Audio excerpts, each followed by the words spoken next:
Um, let's continue. So we're looking at the case when Reynolds number is very large, and so that we expect, thin boundary layer near the body surface. So this is delta, and this L. This is a dimension of a body.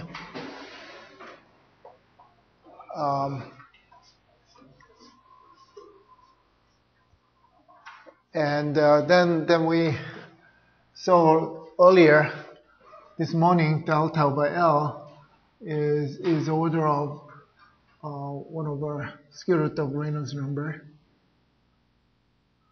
right? And now in this situation we want to solve Navier-Stokes equation, but we don't have to solve the full Navier-Stokes equations.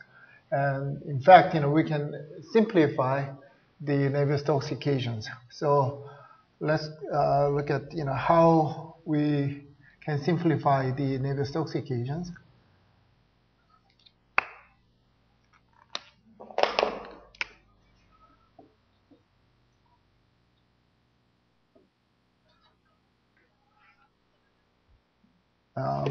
Vy. So this is continuity equation first. And then look at the order of this term, which is u divided by L, right? Small l. Because this is du dx, and the characteristic speed is u, and characteristic length in the x direction is L, body length. And on the other hand, this guy, the order of this guy is v. I don't know what v is at this point, but I can measure the order of magnitude in this way. And but this is a continuity equation. In other words, this comes from conservation of mass, so I cannot drop one of them. I have to have both. Okay. Otherwise, the conservation of mass will be violated, and therefore this term I have to keep both terms for conservation of mass, and therefore this term has to be the same order as this term, meaning that v divided by delta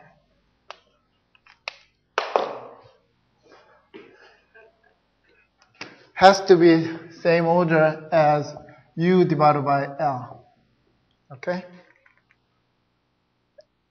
For conservation of mass. And this means v divided by u is equal to order of delta divided by L.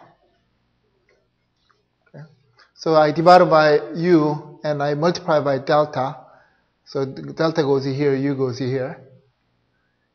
And then what I see here is the vertical velocity, or velocity normal to the body surface, is small compared with u. How small? This small.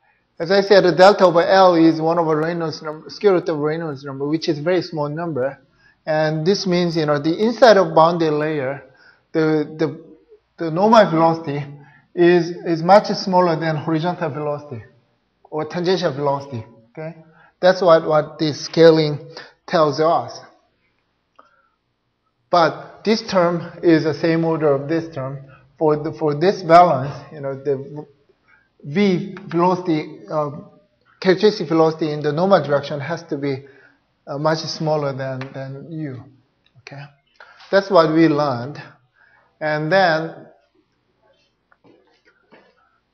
the horizontal momentum equation, or equation for tangential velocity, is given by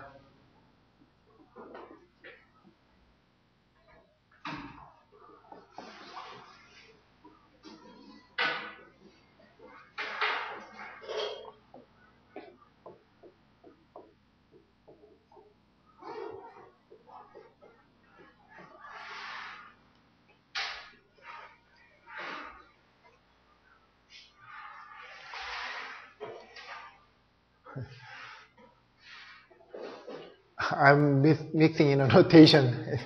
This subscript, represents a differentiation also. I'm using derivative notation. But anyway, this morning I showed you this guy is much greater than this because this is u divided by delta squared. The order of magnitude of this guy is u divided by L squared. So delta is much smaller than L. Therefore, this is much greater than this. Right? So I can drop this term as a leading order approximation.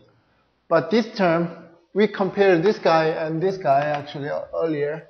And also all these terms are the same order. So for example, this is the order of u divided by time.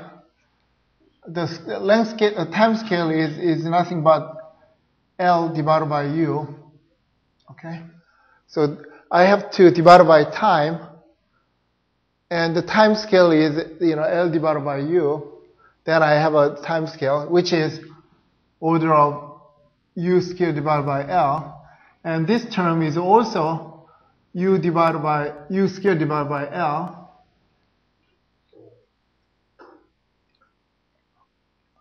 Right? And this one is order of v times u divided by, because I have a y derivative, I have a delta here. And this is from this,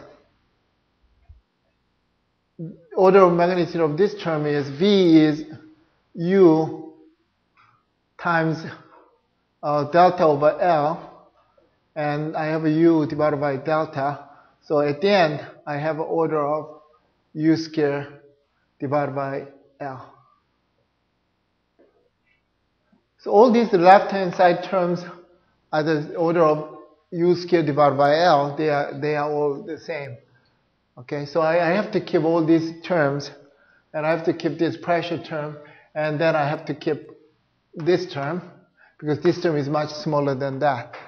Okay? So the only term that I can drop so far is this guy. So that's a simplification. But if you look at the velocity, the equations for the normal velocity or v velocity, you can drop many terms.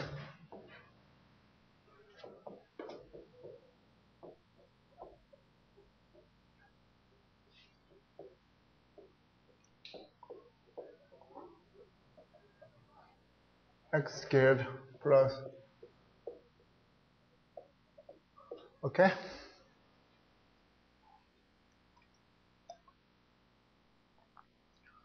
No, this has to be v, it's not u.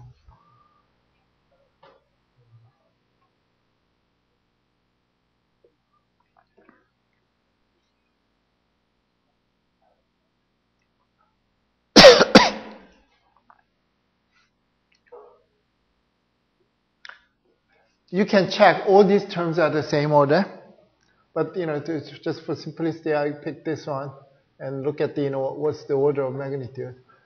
This guy is u times v, capital V, divided by L, because I have u times v divided by x, and v is u times divided by L times v. V is u times delta divided by L, right? And therefore, this term is order of L squared u squared delta. Okay? Also, you can show these terms are the same order as this. For example, this one is order of v divided by L divided by u, which is exactly the same as this. And also this one, you can show that is the same order as this. And on the other hand, this pressure term is order of u squared divided by delta. Okay, because pressure it has to be proportional to rho times u squared. Okay, from the Bernoulli equation, for example, and so P has to be P divided by rho has to scale like u squared, and then I have a y derivative, so I have delta. And this time, this guy is order of, first of all, definitely, this term is greater than this because this is divided by delta squared, this is divided by L squared. So I can drop this again, and then nu times this is order of V nu V divided by delta squared.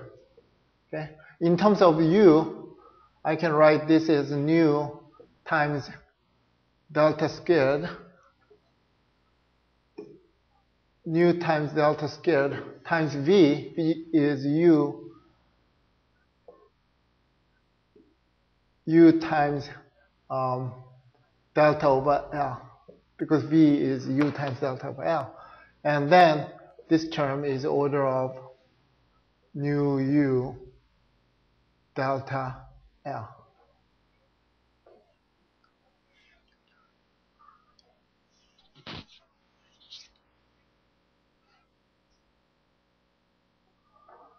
Now, which one do I have to keep? Okay. If you compare this left-hand side, which is the order of this guy, versus this, which one is bigger?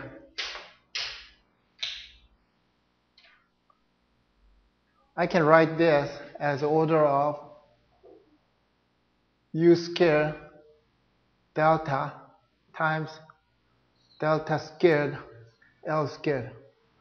So this guy is exactly the same as this, and then multiplied by small squared. So this guy is much smaller than that. Okay? So I can drop this acceleration term because of that. I'm also comparing this guy and this guy. And this is order of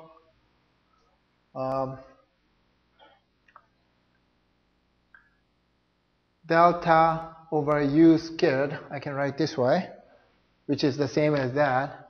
And then I have nu UL. Okay? Then I divide U, and then this is exactly that. So this part is exactly the same as this. So this is much less than order of U squared over delta. Now, this is U squared divided by delta times this. This is what? It's a 1 over Reynolds number. This is very, very small. So therefore, this is much less than order of U squared divided by delta. In other words, this viscous stress term is much smaller than this pressure term again. So at the end, I can drop all these terms. Okay?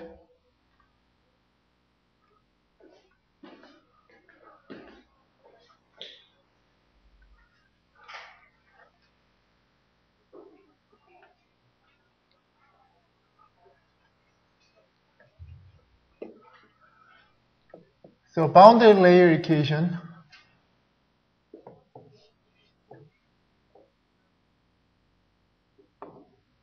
are given by du dx plus dv dy equal to 0.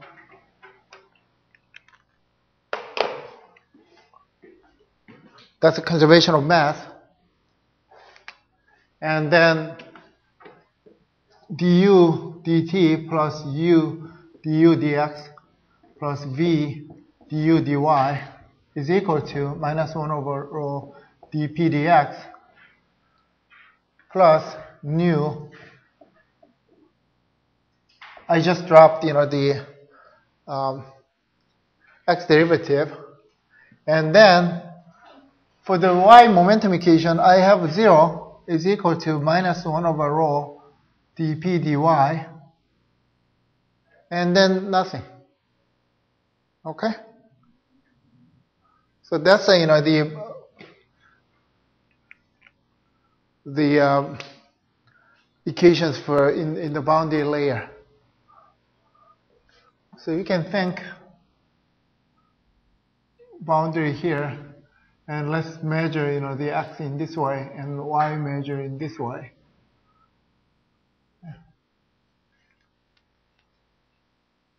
Locally.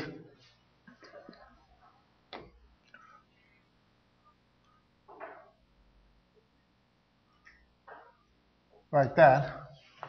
Okay. And we expect boundary layer. I'm going to exaggerate, okay? Although the boundary layer thickness has to be much smaller than the dimension of the body, but I just exaggerate to explain. What it says here is dP dy is 0.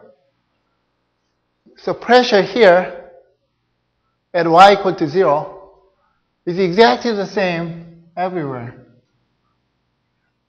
Okay? So dP dy is 0 again. Pressure here is the same as this. P doesn't depend on y inside of boundary layer. This is only true for y less than or equal to delta. Okay? Right? This is this we drop some terms under this scaling, and these scalings are true only inside of boundary layer. And inside of boundary layer, dP dy is 0. So pressure is independent of y, meaning that if you know pressure here outside of boundary layer, or right at this point, if you know the boundary layer, the pressure at this point, at the edge of boundary layer, then you know the pressure distribution in the inside of boundary layer. That's what it means. Okay? So that tells you P is independent of y, is function of only x and t. And this one can be found by solving the implicit or irrotational problem.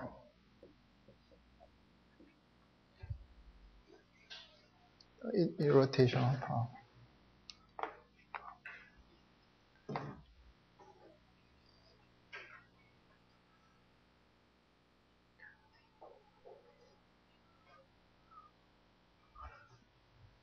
So now we are looking at this problem, U coming in and the body boundary, uniform flow past the body. When we neglect viscosity, we can formulate the problem as a ideal fluid problem or rotational fluid problem. Then you know how to solve this problem, either using the separation of variables, if you can solve analytically. If you cannot, then you can solve this problem by using panel method.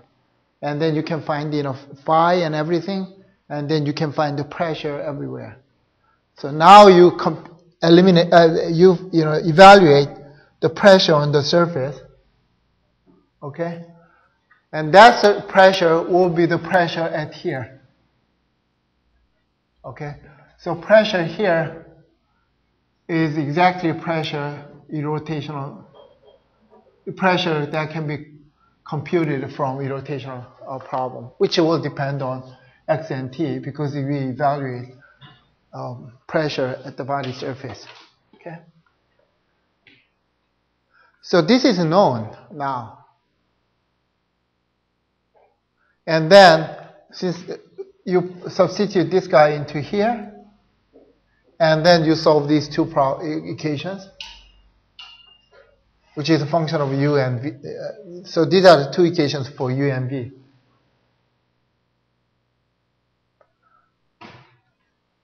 It's simpler than solving the full Navier-Stokes equations for sure. and this time P is no longer unknown. P is known by solving, potential flow problem. But still, you have to solve these coupled equations. And furthermore, these equations are non-linear, and so it's not easy. But it's much better than solving full Navier-Stokes equations. And for some cases, you can solve this system of equations relatively easily. Okay. So that's the whole idea of using boundary layer equations.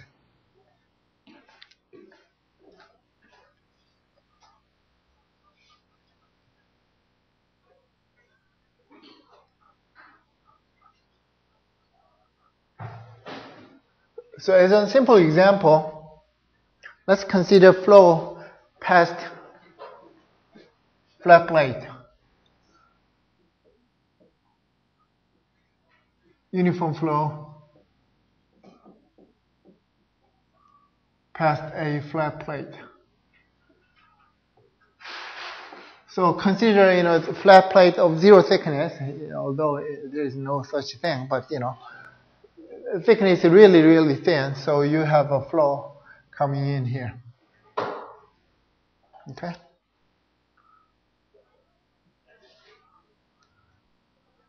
So if you neglect viscosity, what happens?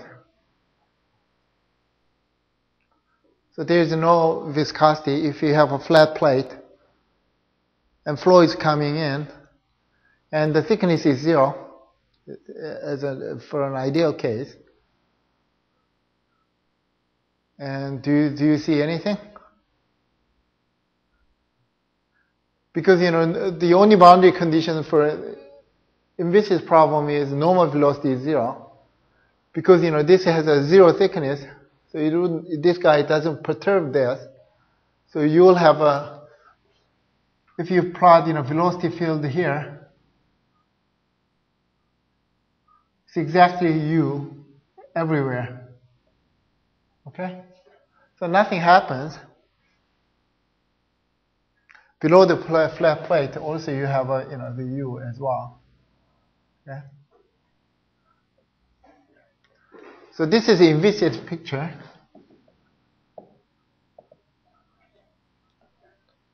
And the flow starts from rest, so it has to be rotational. I said we have to find pressure on the flat plate before we solve boundary layer equation. So what is dp dx here? If this happens.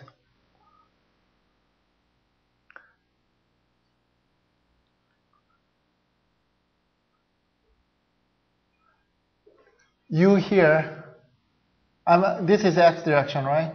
So I'm looking at pressure difference between two different points on the plate.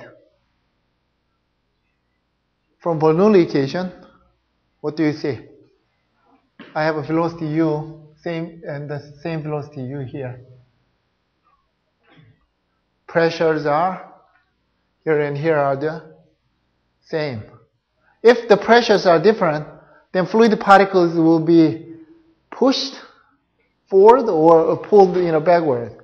That's why the velocity changes, so the acceleration will be, or deceleration will be seen. But this time velocity is constant, so there's no acceleration, meaning the pressure here is exactly the same as here.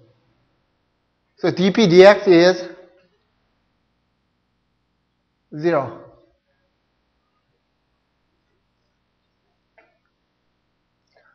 Now we have to solve viscous problem. So viscous picture is different. So I have flat plate here. As soon as the flow hits the flat plate,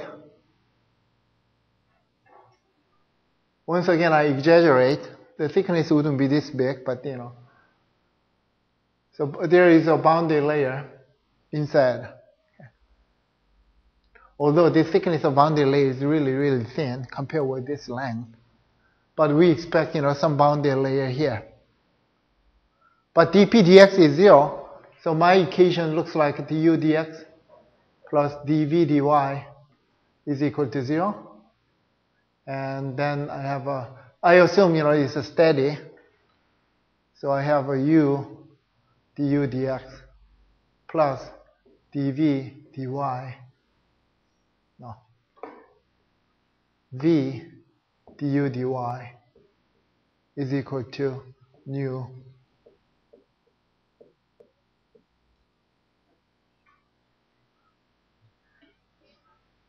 So here we assume everything is, time independent. And then these are the two equations. Okay, so basically I just drop this term and this term because dp dx is 0.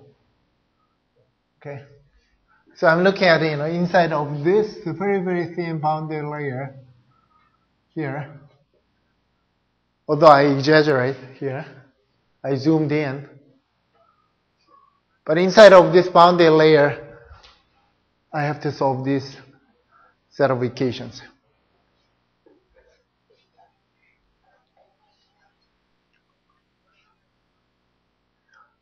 It's still nonlinear because I have a product of two unknowns, u times u and v times u. But you can, reduce this, system into a single equation for a flat plate and a single, nonlinear differential equation, and then you can solve, numerically. But I'm not going to go through how you do it. But, point is, you can, simplify in this way, and then there is a way to solve this problem. Although you have to use, numerical, method to really solve it. But you can further simplify this set of equations, okay? Without dropping all other terms, there is no way to solve this, the way that we can solve now. Okay. So let me give you some, results to give you some idea what is really happening when a uniform flow passes, the flat plate.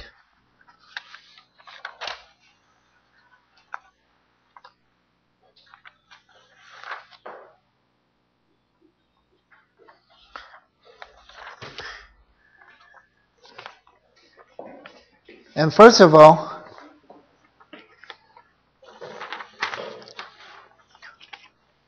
before I give the result, let me say a few things about the force, viscous force. So suppose you solve this, then you found the u and v, and what we're really interested in is the stress and force or drag. Okay, so how do we get that?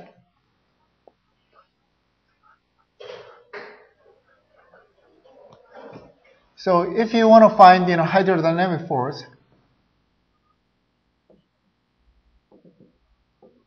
once you compute u and v, is the following.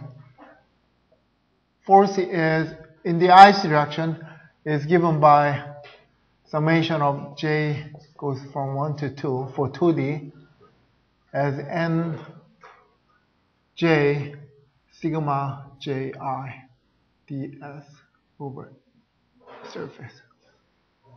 Okay. So this is the formula that I used earlier to derive Navier-Stokes equations and so on. And here sigma ji is the stress tensor, which is given by minus p delta ij, and then I can write this as delta ji. And tau ji. So it has a pressure term and the viscous stress term, and tau ji is mu times du j dxi plus dui dxj. So as you can see, this is exactly the same as tau ij.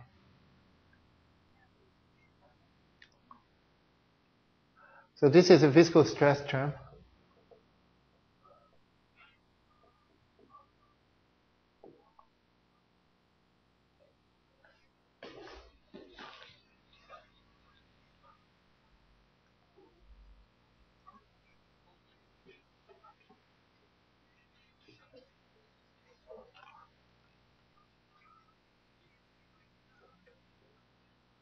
So for mu is 0, if it is inviscid, then Fi is equal to summation j from 1 to 2, and this nj and minus p delta ji ds.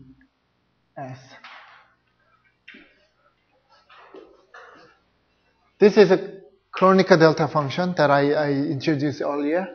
So delta ji is either 1 or 0.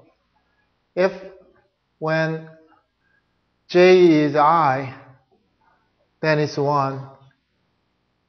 If j is different from I, then it's 0. So I is 1 and 2. So F1 means, this is force in the x direction.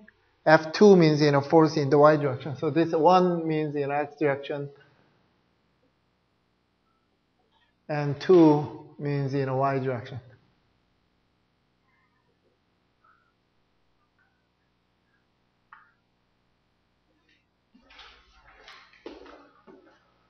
So if I write hydrodynamic force in this way, and then mu is 0, so I drop, the shear stress term, this viscous stress term, and then I end up with this.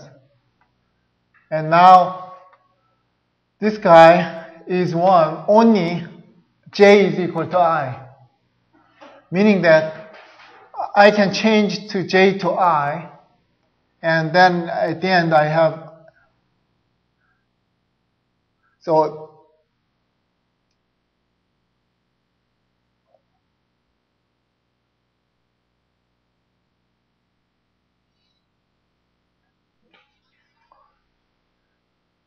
as you can see, the sign is wrong because I have to put minus sign here.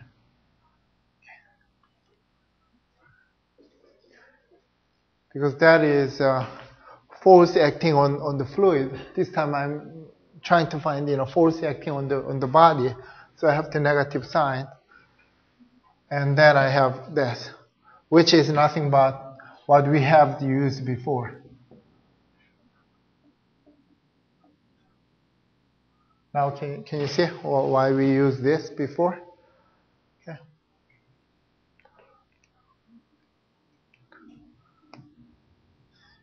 So only j equal to I, this makes sense. So I don't have to take a summation, and I just take the case for j equal to I.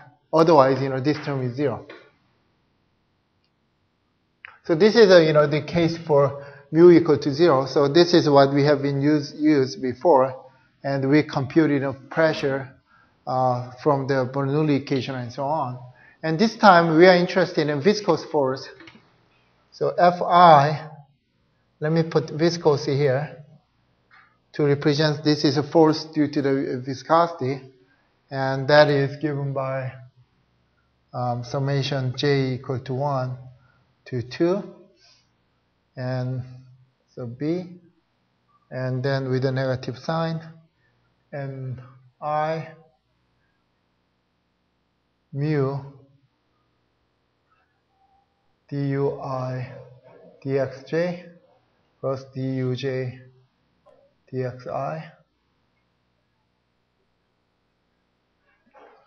and ds. Okay. So this is tau ij or tau ji, which are the same. Tau ni times tau ji gives the force due to the viscosity when you multiply by viscosity mu, which was 0 before. Now, since we're including viscosity, we should see the force due to the viscosity.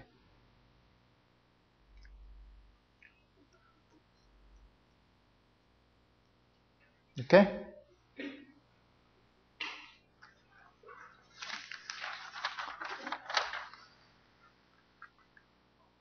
So for example,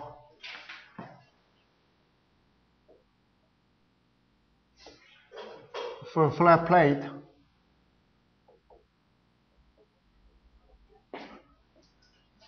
N1,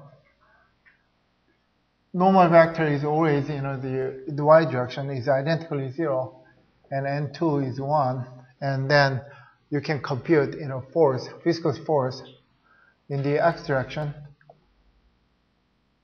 as minus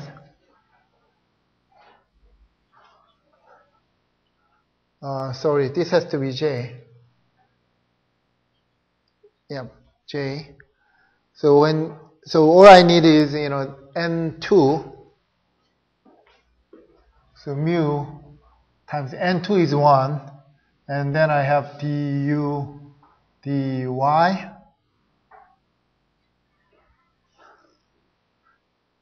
So I is 1, J equal to 2.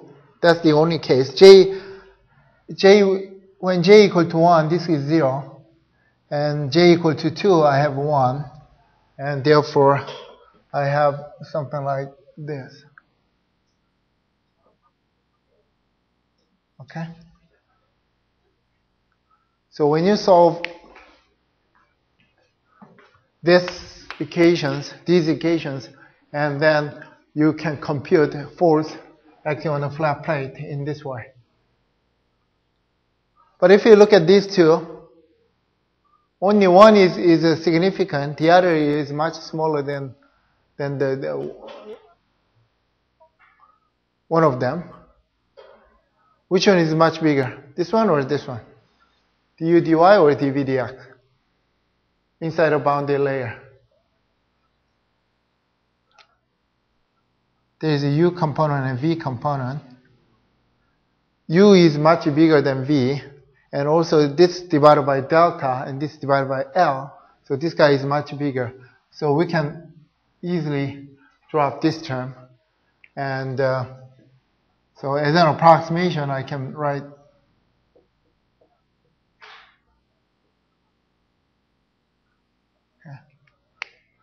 because this is much smaller than du dy.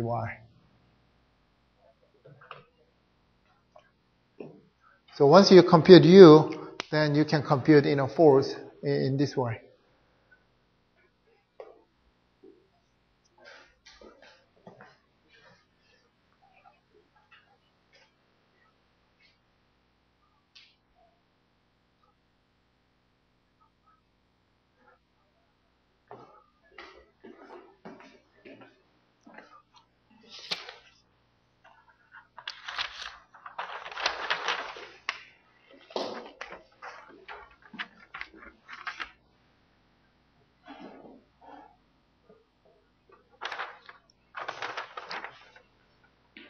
First of all, let me write down the thickness of boundary layer, which is delta over x. The thickness of boundary layer starts from 0, and as you move downstream, the thickness gets bigger and bigger. And delta over x can be written in this way, 4.9 nu ux 1/2, which can be write 4.9 times 1 over Reynolds number based on x 1/2. Okay.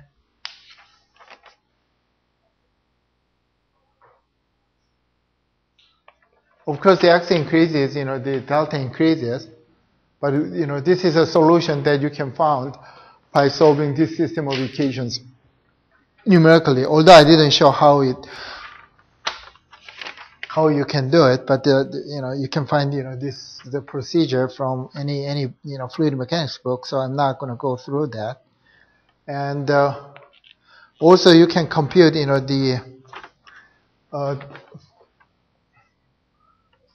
force in the x direction in the following way. this is a, the result found numerically, so it's a, approximate solution, but 0.664 times B. B is the width of a flat plate. And then B times rho mu L times U cubed 1/2. Okay, that's the the result that you can get by solving this and substitute here, and then you can get solution like this. And also you can linear the non-dimensionalize this as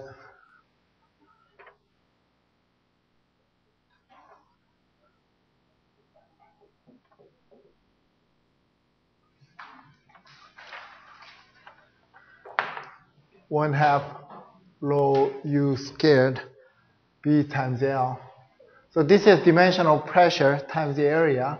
And if you non-dimensionalize, the force in this way, then you end up with 1.328. So this is a force. The dimension is, the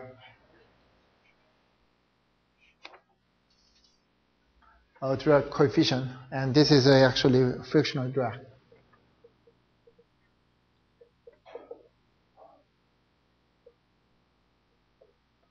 Okay.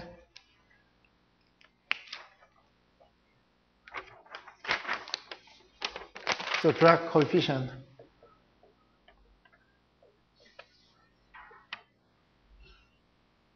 will be like that. Okay.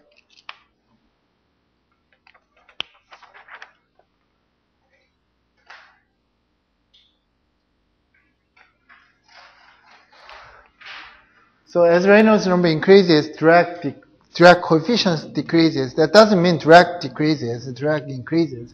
But this guy is non-dimensionalized like this. And then whenever you want to find real force, and then you multiply CD by this guy, okay? Then you will find the real drag.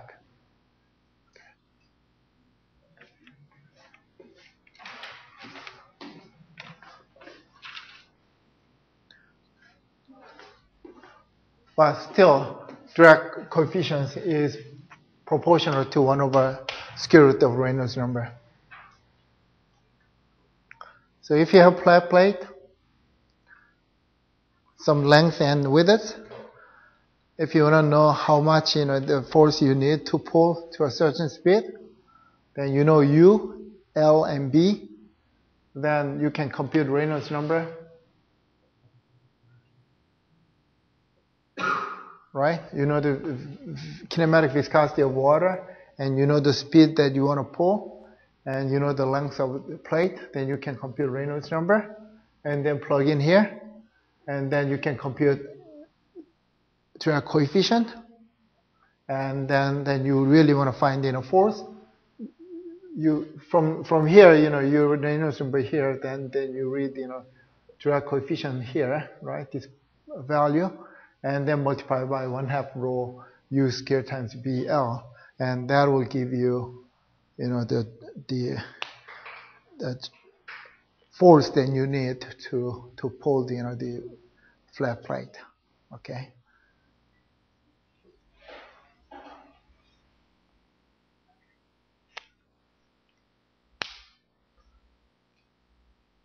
But this is a result from the boundary layer equations, not from the full Navier-Stokes equations. But since the equations are much simpler, boundary layer equations, after you drop many terms, you can find something like this. With the full Navier-Stokes equations, you cannot get this. Okay. But as long as Reynolds number is large, this is a good approximation. In ship hydrodynamics, quite often, people use, the result of flat plate to really measure, the frictional drag of a ship of the same, wetted area. Okay. But anyway, without, including viscosity, we cannot, predict, the drag at all. And the boundary layer theory really helps, to predict, this frictional drag. Okay. Well, I haven't shown, how you get these results from boundary layer equations. But as I said, you can find, you can look at any textbook. There is a similarity transformation.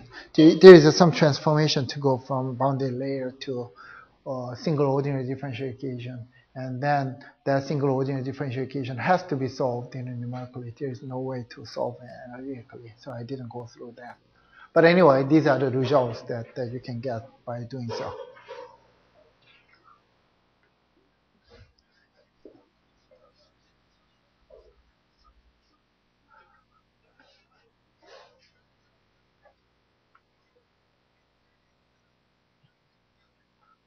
So I discussed, the effect of boundary layer for a flat plate. What happens for a curved body, which is a real case, right? So instead of I have a flat plate, what if I have a curved surface like this, uniform flow? Okay. So once again, as soon as the flow hits, the stagnation point, I expect, some boundary layer develop like that. And once again, X is along the body boundary, and we assume Y is normal to the surface. And then what happens? So first of all,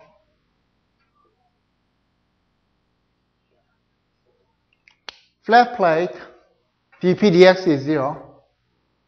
Because the flat plate, velocity is constant everywhere. This velocity is exactly the same as that. So pressure doesn't change as you move along the flat plate.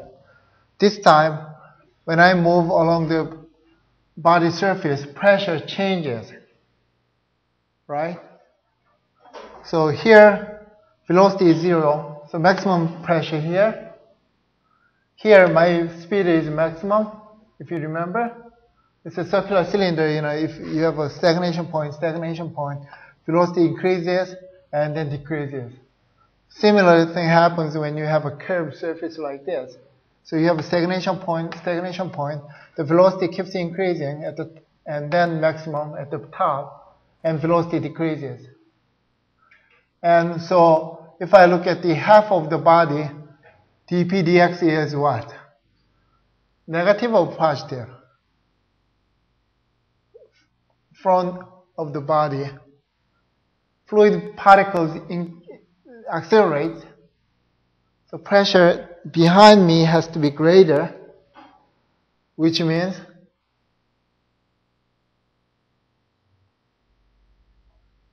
pressure here is greater than here. So pressure decreases, right? And this side, pressure increases. So if I look at particle here, pressure in front is greater than here. So as x increases, pressure increases. So dp dx is positive. So this side, pressure keeps increasing. Now, when we have viscosity, fluid particles further decelerate, as we discussed earlier. Then what happens? Instead of particle moves all the way to the stagnation point, it can stop somewhere because viscosity, tries to decelerate or slow down the fluid particles. So without viscosity, fluid particle can reach real stagnation point. But with viscosity, fluid particles can be slowed down. And at some point, fluid particle will stop. Then separation occurs. So here, my velocity looks like this. And at some point, fluid particles will have a separation point where we'll have something like this. So not only u is 0 at the separation point, du dy is 0 as well. Okay? So that's what happens at the separation point. So du dy, as y changes, u doesn't change. U is 0. When that happens, the separation occurs. Beyond the separation points, what happens? And then flow will move backward.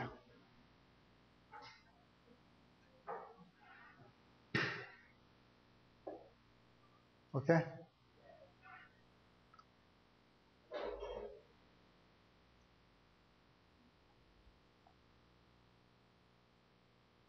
And same thing happens here as well.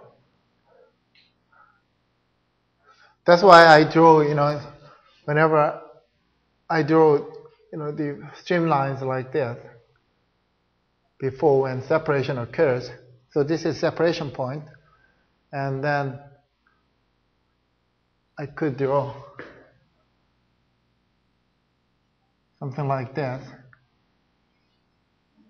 and then the flow looks like this.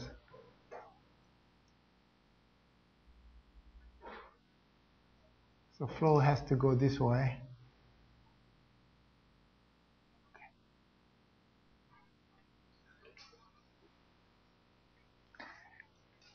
And near the boundary, there is a reverse flow going this way. So that's exactly what happens here.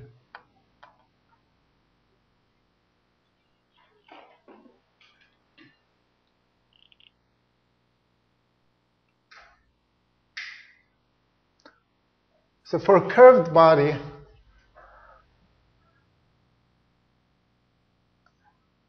separation may occur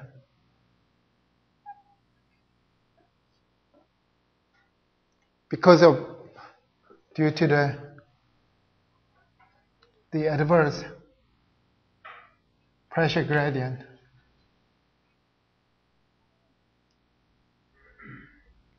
Meaning that dP, dx is positive. Because pressure force is trying to slow down the fluid particles. It doesn't happen here because the pressure force is pushing the fluid particle.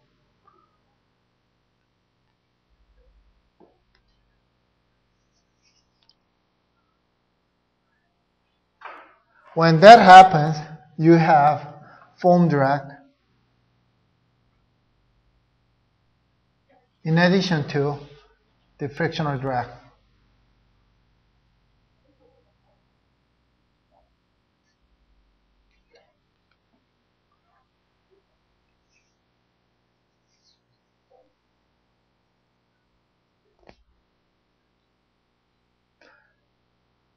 Whenever you include viscosity, you have a frictional drag. Okay, and in addition to that, when you have a separation, and then typically pressure here is much low pressure field will be developed here, and here high pressure field is here, so that will give resultant force in the x direction. Okay, so that's what happens.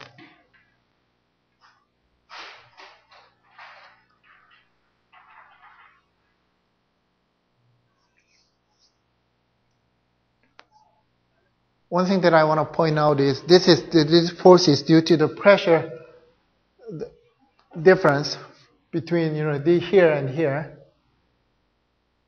But the separation can only occur with the viscosity. If you don't have viscosity, separation doesn't happen. Fluid particles move all the way to the real stagnation point. Because there is a viscosity, separation occurs. Because fluid particles further decelerate, and then pressure difference occurs, and so the drag, additional drag, you can have additional drag, which we call foam drag. Okay, so this foam drag is not really related to viscous stress, but it's due to the pressure difference. But still, why we have a pressure difference is due to the presence of viscosity. Okay, because separation occurs with the viscous effect. Okay, so inside of boundary layer again, we can have separation point here. So beyond this separation point, you can have a flow in the opposite direction. That's exactly what happens. Flow here is going this way, and you have the flow in the opposite direction near the boundary, and then you have separation points.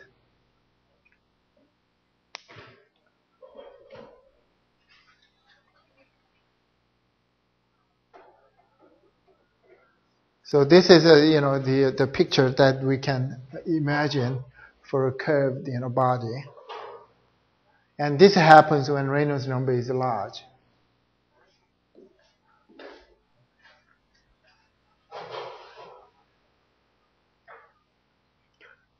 But if you see something like this, where we say this is a laminar flow,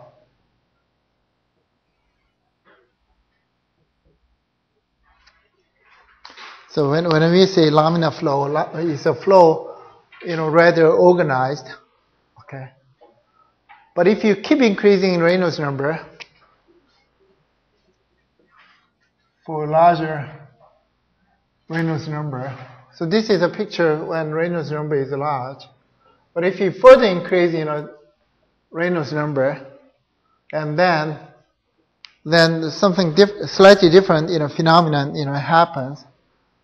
So when you increase Reynolds number, which means your inertial force is bigger, okay, meaning that the momentum, the velocity is larger, and momentum is larger, and therefore the fluid particles are more energetic. So instead of having very nice flow pattern like this, separation occurs, but separation can occur at many. The separation points may depend on the time, so it's very fluctuating. Instead of having a same separation point, as flow pass by, separation point really time dependent. Okay, so then this is a turbulent flow.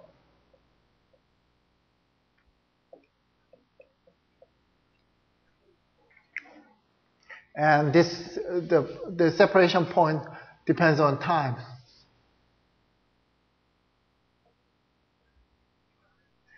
And because of that, when this guy happens, instead of very nice, smooth, flow patterns, you could have flow patterns, like this. Then that's what you see for much larger, Reynolds number. So for ship hydrodynamic problems, this is the flow that you often see. Okay, and because the Reynolds number is large, inertia is large, so the fluid particles are easy to move, and then everything depends on time. Okay, so there's no smooth flow like this. You could have a very time dependent flow, and since the separation points depends on time, and the streamlines will be very complicated. Okay.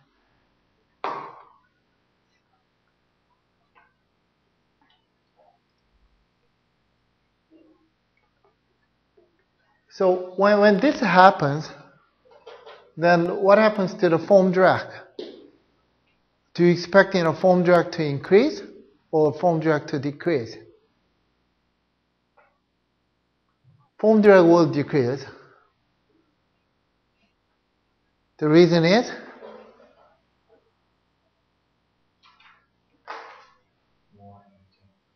more energetic, so separation points will move further down. Separation occurs because the fluid particle, the velocity of fluid particle becomes zero, right?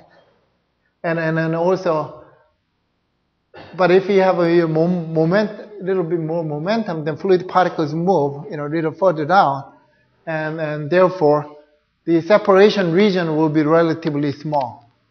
Okay, so instead of what happens here, so let's say this is a lamina, and then separation point for turbulent flow will be here, okay, further downstream. Therefore, the pressure difference is smaller. So this foam drag for turbulent flow is smaller than typically foam drag of laminar flow. Okay?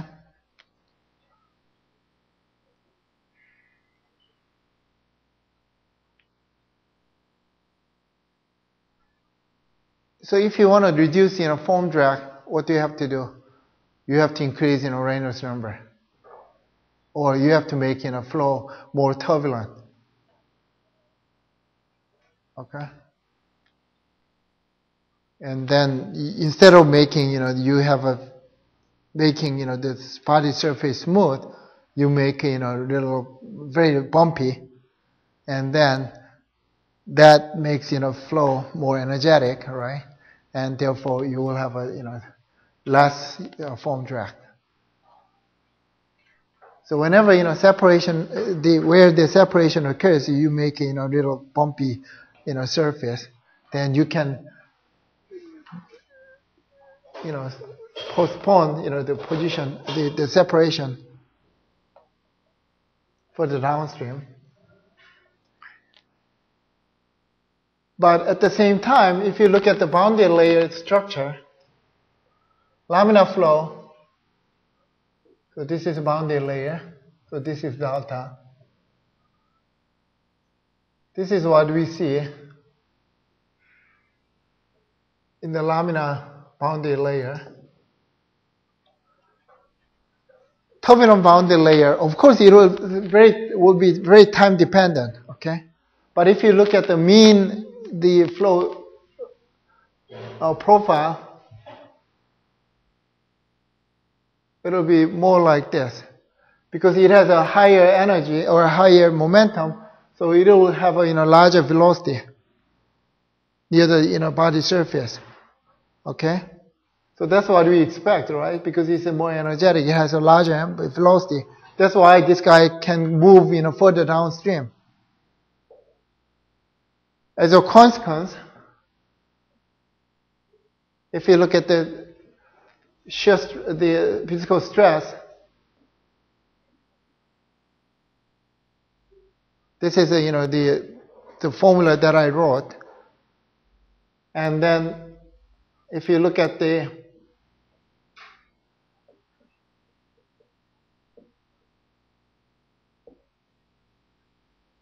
which one is bigger at the surface? The slope.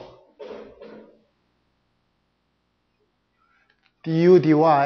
If you go same y level, then u change is much bigger here than here. So du dy here is larger. That's what happens.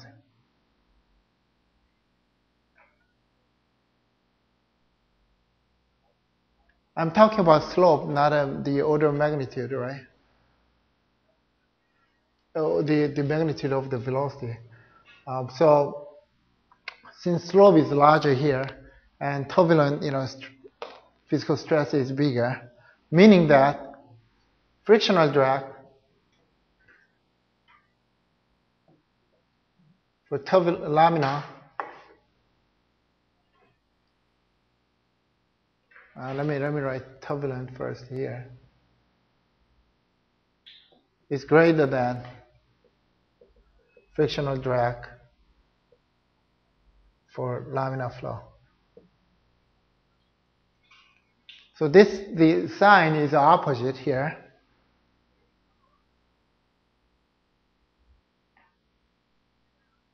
So by making flow turbulent, you reduce foam drag, but you increase frictional drag. Okay? But by making a laminar again, you increase foam drag, but you decrease the frictional drag.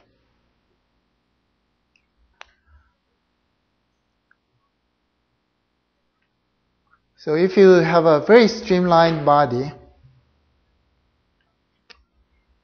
like this, then dpdx is relatively small. Flat plate dpdx is 0. Flat plate is dpdx is 0. You slightly curve the surface, then dpdx is pretty small.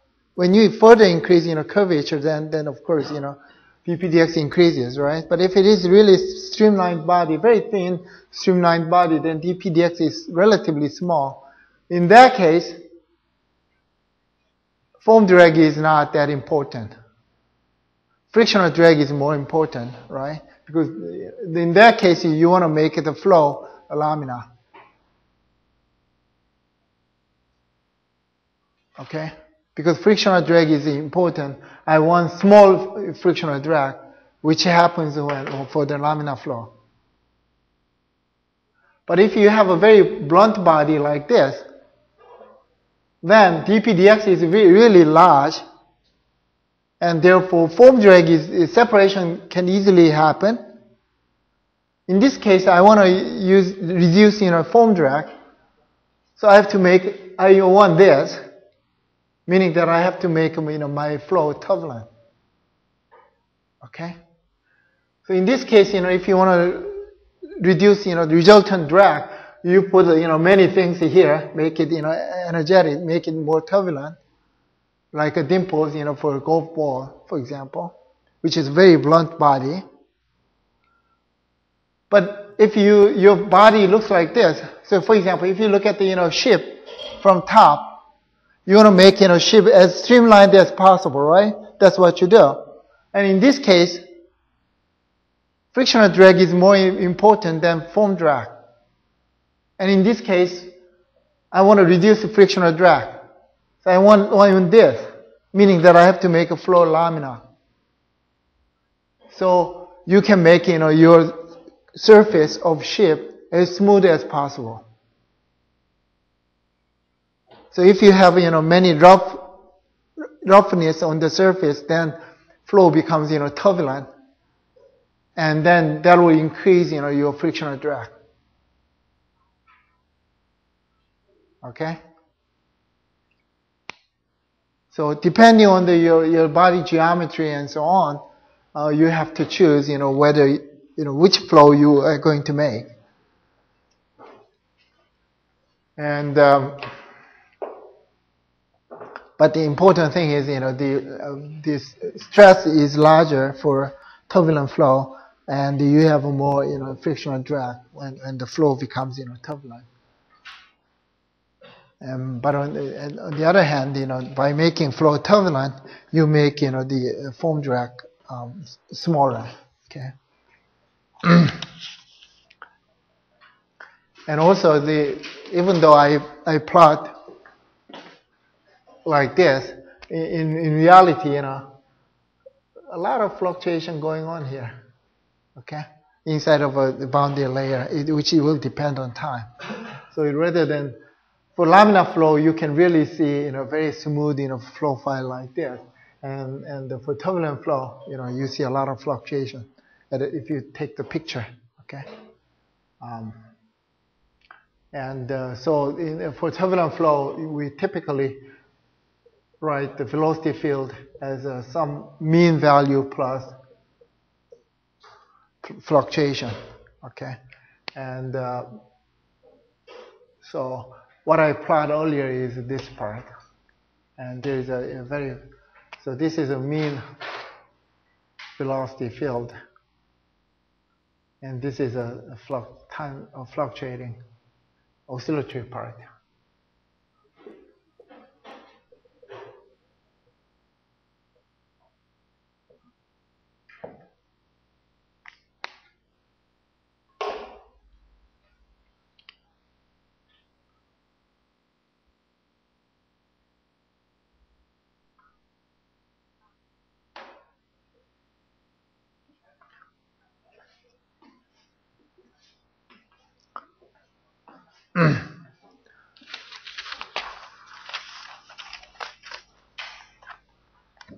So whenever we include viscosity, theoretically or analytically,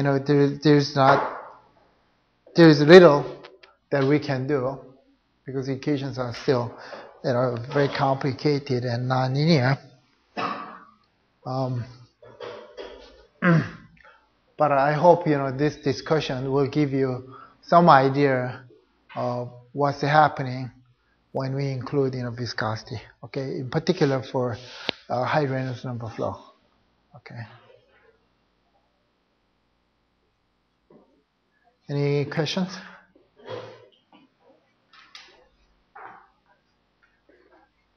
Is it clear or not? Not at all?